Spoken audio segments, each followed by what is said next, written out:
Terrible shared national events. Events whose pictures we replay again and again, first on television, then in our minds. And we're going to add the names and faces of the 7 lost crew members of the Shuttle Columbia to our space exploration roll of honor. This morning we will look back on yesterday's tragedy and we will remember the brave astronauts who gave their lives in the line of duty. We'll also try to assess where our space program and our country go from here. We'll have the latest from our CBS News correspondents around the nation and across the world. Among them, our own Martha Teichner, who will help to remind us how we got here. We have booster ignition and liftoff of Space Shuttle Columbia with a multitude of national... Bright beginnings, because there have been so many when Columbia lifted off, if we even watched. There was no reason to think of the last time a shuttle mission ended badly, when the Challenger blew up in 1986. We have forgotten again that space flight is not routine, that astronauts are special people who know the risk as well as the reward of what they do. Throughout our broadcast this morning, we'll remember. The 7 astronauts who perished aboard the Shuttle Columbia hailed from a mix of backgrounds in 3 different countries. Correspondent Mika Brzezinski has prepared a group portrait. We have to zip up and down here a lot of times today, but today we've got Rick and Kate. They came from all over the world, 5 men and 2 women, groundbreakers and overachievers, all linked by their passion for flight. The visual images are too many for me to describe. Ahead this Sunday morning, remembering the astronauts of the Shuttle Columbia.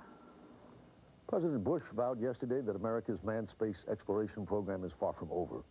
But surely there will be some changes. Rita Braver takes a look at America's space and the future. The shuttle crash is already raising profound issues. And there are bound to be people that are skeptical of the value of the space program overall, or the value of human space flight. Later on Sunday morning, what the Columbia tragedy means for future missions by astronauts. As we worked to prepare this morning's broadcast, we discovered an astonishing coincidence, which later our Anthony Mason will explore.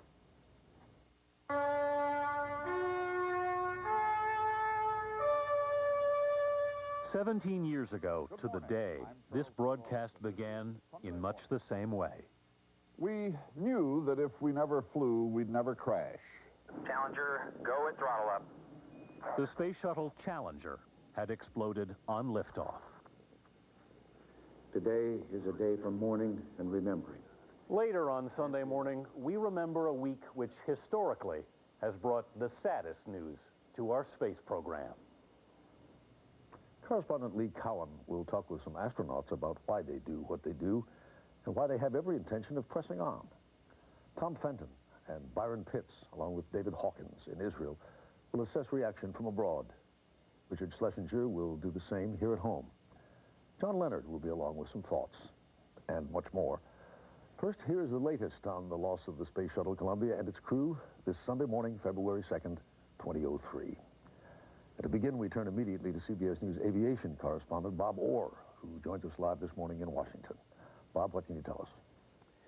Well, Charles, the field investigation is beginning in earnest this morning as recovery teams from the federal government fan out literally over hundreds of square miles to search for the debris from the Shuttle Columbia. As you know, the spacecraft was nearly 40 miles above the Earth, traveling at an astonishing 18 times the speed of sound when it broke up. So it seems that the wreckage is very badly fragmented and spread out for miles from Fort Worth, Texas to Lake Charles, Louisiana. NASA already has some strong clues. They're analyzing the final data received from Columbia. 7 minutes before it disintegrated, the sensors in the left wing began failing in a sequence that suggests the wing may have been one of the first big parts of the craft to break loose. It's also worth noting that wing on the left side was struck by a piece of insulation that broke off the external fuel tank when the shuttle was launched on January the 16th. At the time of the launch, the engineers concluded there was no significant damage to the wing or to those heat tiles which protect the shuttle on re-entry. But now it's safe to say investigators are taking a serious second look at that. But a word of caution, it's way too early to know for certain what caused the catastrophe. This investigation, make no mistake, will take months, if not longer than that. Charles? Thank you. Search crews this morning resumed their hunt for shuttle debris in a 500 square mile swath of eastern Texas and western Louisiana. Bob McNamara has the latest from Nacogdoches, Texas. The shuttle's catastrophic breakup and its long fall to Earth were witnessed by thousands under a bright Texas sky. And some, like Raymond Cervantes of Dallas, caught the disaster on home videotape. I noticed about 4 minutes later a boom that just shook the house. It literally rattled the glass in the house. It was just an unbelievable sound. Shuttle debris rained down on North and East Texas. Much of it still coming to Earth even hours after the space vehicle exploded some 40 miles high. Fiery falling metal touched off grass fires in open fields near Corsicana, while others reported their homes were hit. I heard a thud on my house, which sounded kind of like a bird, might hit at the house.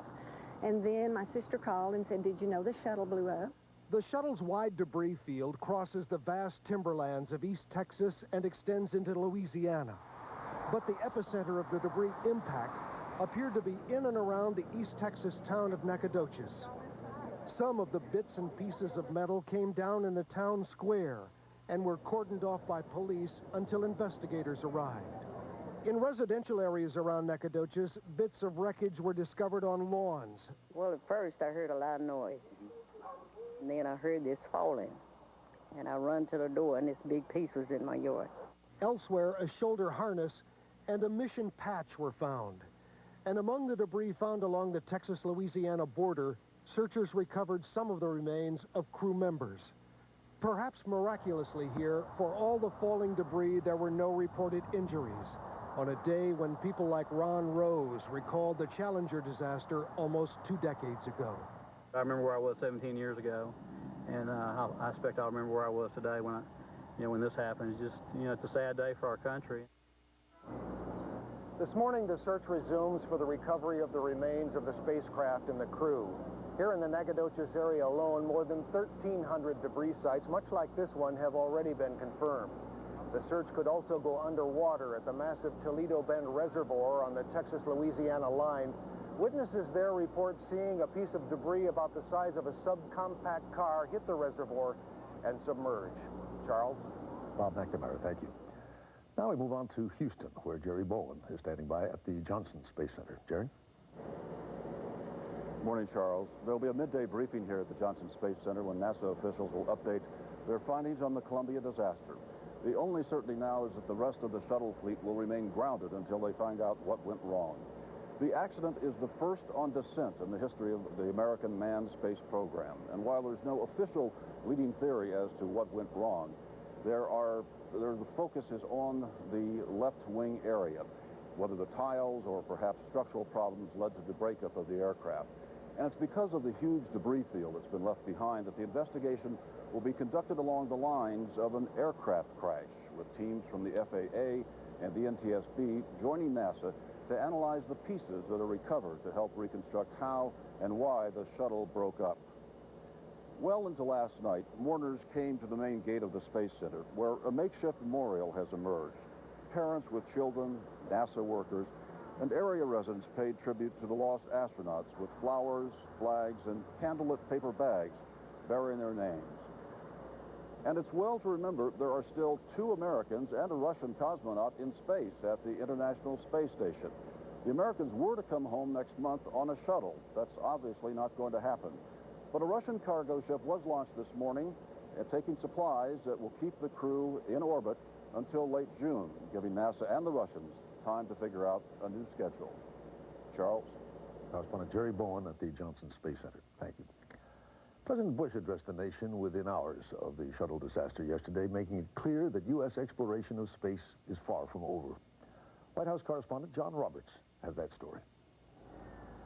President Bush was at Camp David when the news broke and rushed back to a White House that had already marked another national tragedy. The Columbia's lost. There are no survivors.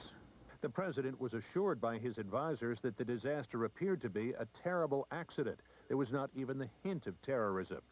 Mr. Bush spoke personally to the families of 6 of the astronauts, telling them, "I want you to know there are millions of Americans praying for you, including me and Laura." These astronauts knew the dangers, and they faced them willingly, knowing they had a high and noble purpose in life. The tragedy and the investigation that will follow is another urgent matter for a president already burdened by several crises. Looming military action with Iraq, the ongoing war in Afghanistan, and a new request to send combat aircraft and bombers to the Western Pacific to counter the increasing nuclear threat from North Korea. President Bush would not predict what immediate effect the shuttle crash would have on the space program, but he did vow that the cause for which the 7 astronauts died would go on. Mankind is led into the darkness beyond our world by the inspiration of discovery and the longing to understand. President Bush has ordered that flags at the White House and federal facilities around the world be flown at half-staff through Wednesday. And it's likely that he would speak at any public memorial for the 7 fallen astronauts. For Sunday Morning, I'm John Roberts at the White House.